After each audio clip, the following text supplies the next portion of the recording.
We have our weekly live. As you can see, I'm in a new Airbnb apartment. I've been traveling. I just left Ukraine, so I'm in an adjacent country at the moment. Maybe you can get some extra kudos if you write down in the comments. Where is Connor at the moment? So the last few days, the war, the Russo-Ukrainian war, has been overshadowed by, at least in terms of focus from the international media, by the war between Israel and Iran. It seems like an attempt by the Israeli government to force some sort of regime change in Tehran. If I'm meant to understand what the strategy is. And thought in today's live stream it would be good just to outline my thoughts of whether this war between, or operation between Israel and Iran is good or bad from Ukraine's point of view in the Russo-Ukrainian war. So first off, Iran is allied with Russia. Israel, it is hard to say at times, but I guess it leans towards Ukraine, but it is not very heavily involved officially in helping Ukraine in the Russo-Ukrainian war, although there is a lot of speculation that Israel does help, but more secretly. But, I don't have access to any special intelligence that's confidential, so I can't say 100%.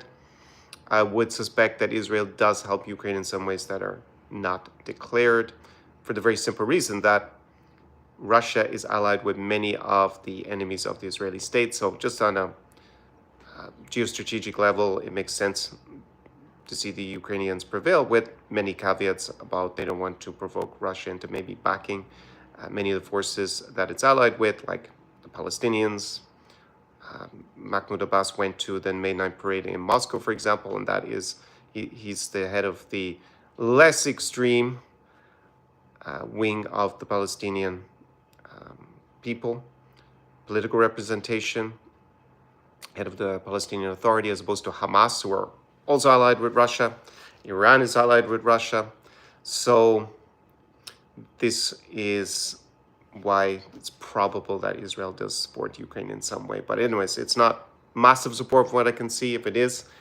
And what the US, whilst under the Trump administration, has been reducing its support of Ukraine, it has not been doing the same for Israel. The White House doesn't seem to have much leverage over Israel at all. It seemed like Donald Trump was trying to negotiate some sort of peaceful resolution to Iran not gaining nuclear weapons. That is the precursor to this war between Israel and Iran, or this conflict.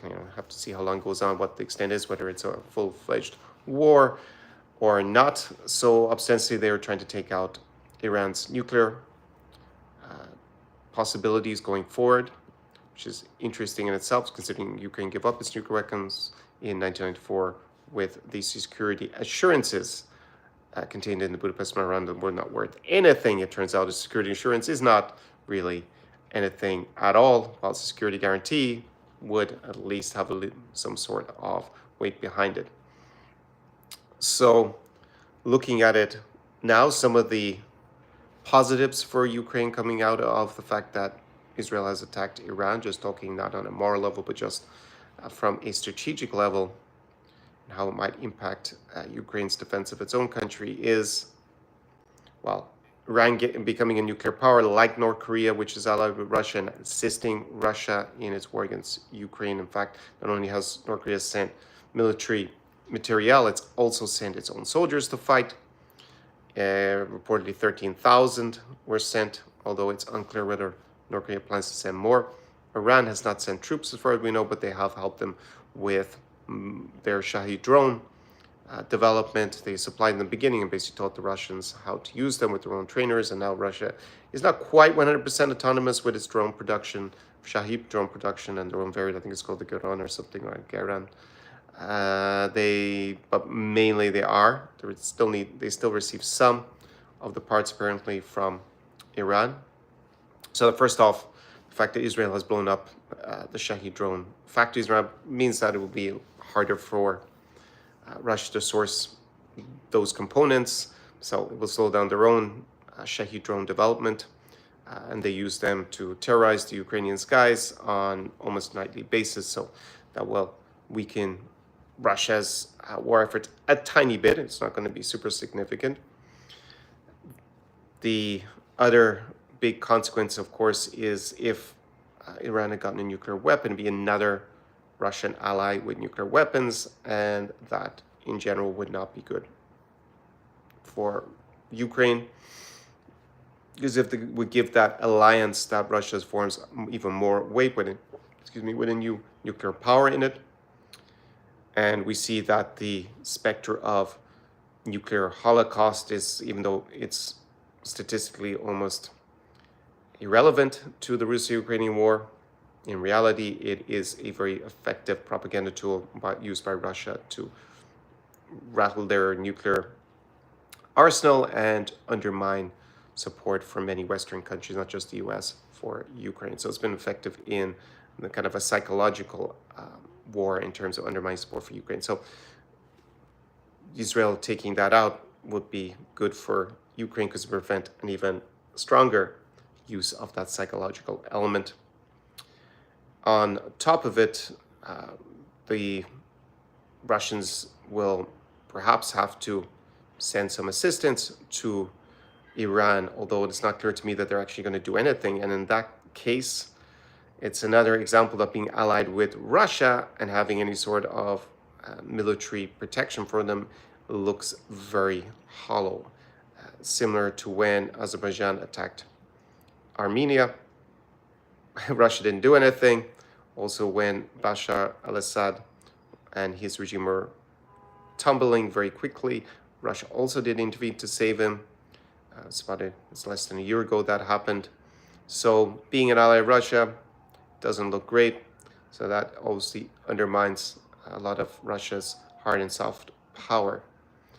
And just the fact that if Israel continues on to lead to regime change in Iran, then that shows that authoritarian regimes are more brittle than perhaps we realize, and that is not a good indicator for Vladimir Putin, and perhaps it gives a little bit more impetus to Ukraine's attempts to maybe change the regime in Moscow in some way by provoking some sort of collapse. So they're all good things from Ukraine's point of view.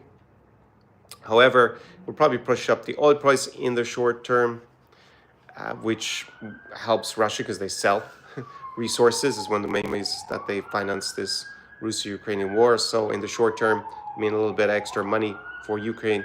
It would balance Saudi Arabia saying that they're going to increase production, so Russia would have more money to finance the war, pay soldier salaries, etc., buy more equipment. So that isn't good, at least in the short run, from Ukraine's point of view. The other thing is that the international media's focus is not on Ukraine at all. It is going to be on the Middle East for the foreseeable future whilst this war continues. A bit like with the Hamas attacks on October 7th, that they took a lot of the tension away from Ukraine, which is not good because we want, if you're looking from Ukraine's point of view, they want it to be front and center of people's minds when they're making decisions, especially in Western Europe and North America, and, the strongest allies of Ukraine, maybe also in Asia with allies like Japan and South Korea. So that's also a bit of a negative from that point of view. However, these are both short-term and long-term. Israel's action is probably on balance going to be beneficial for Ukraine because the short-term downsides will be outweighed by long-term strengthening of an alliance against Russia's allies, basically. And it will undermine Russia's soft and hard power and maybe even weaken their Shahed drone production capabilities. So all in all, it probably is in Ukraine's interests. This war has now broken out. The decision has been made, not that they had anything to do with pushing it along in that direction. It's interesting to see the reaction of the United States, which is backing Israel, even though, as I said, Trump seemed to be pushing for some sort of negotiations. He just got overridden by Netanyahu. That's the way it looks like right now. And it's kind of interesting to see the language he's used in his social media posts. If you substituted the word Iran for Russia and took out Israel and put in Ukraine, it would read very well from a Ukrainian point of view, where he's obviously backing Israel to and scolding Iran for not coming to the table sooner. That is the kind of rhetoric we would have hoped if we were to if you were to look at the Trump presidency in a positive light from a Ukrainian point of view. There were many people like that back when he was elected in November 2024. However, we don't see him backing overtly measures against Russia for now. Hopefully that will change. I think it's a low probability, but can remain optimistic that maybe in the end we'll have been wrong about the Trump administration, although there aren't too many indicators in that direction at the moment. It looks pretty bad from Ukraine's point of view overall, and it has been for the last few months. So let's see how that works out, whether perhaps if Israel is going to foment some sort of regime change in Tehran, ultimately that maybe this will also change the calculus of the Trump administration vis-a-vis Russia and Ukraine. And a little bit of amusement just to end today's live stream. You can, of course, drop your comments down below. Most people are going to watch this on replay. And also, if you are going to Ukraine, I have my guide down below as well, all the logistical information, how to stay as safe as possible, and my hospitality guide for cities like Lviv, Odessa, Chernovtsi, Uzhhorod, and the capital, Kyiv. So all the bars, restaurants, clubs, even though there aren't so many open with curfew in Ukraine, shisha lounges, cocktail bars, all that great stuff that will save you just a massive amount of time. That's down below in the description. So the amusing thing is that the Department of Defense posted on Twitter, or now it's been renamed X, a message celebrating U.S. It was a Flag Day. I mean, there's the military parade going on today. I think it was yesterday in Washington, D.C. At least I've been seeing images of it all day here. So I guess it was yesterday. But they had Flag Day, and they had the U.S. flag there, but they also had two little Russian flags on their social media post celebrating Flag Day. It's very odd. I mean, one could only imagine that it's just complete incompetence, that someone messed up and no one noticed it, and they just don't have a good process. But it was posted, it was there for a few hours earlier. And yes, U.S. celebrating Flag Day includes two little Russian flags in the center of their social media post. I mean, the American flag was bigger overall, but there was two Russian flags and just one U.S. It was just bizarre to see. And is that an indicator of what is going on in the current Trump administration, that it's just that brazen that there are either elements or the majority of them who support Russia, even though Russia, but don't see the kind of oddness of that, considering that Russia condemns Israel for these attacks on Iran and is in alliance with Iran. It's definitely very strange times we live in, when part of the U.S. Government seems to support the U.S.'s rival, Russia, more than its allies like Ukraine and the countries that are in the NATO alliance like Canada or Denmark or the United Kingdom and France. Definitely very bizarre, but I just found it very amusing that there was two Russian flags there on Flag Day. I'm not really sure if this is a major holiday in the U.S. or why they needed to send post that on social media, but to put in two Russian flags as the U.S. government, Department of Defense, really odd. So don't know if that's sinister or just demonstrating the level of incompetence in terms of even doing social media posts. We'll find out, I guess, in due course, perhaps. But it was still up for hours, so no one took it down straight away. Again, looks like a major gaffe. So on that note, I'll end this live stream on a Sunday here. Drop your comments down below what you think of Israel's attacks on Iran. Obviously, Iran has responded with rocket attacks. Several civilians also were killed today in Israel. Let me know what you think about it overall.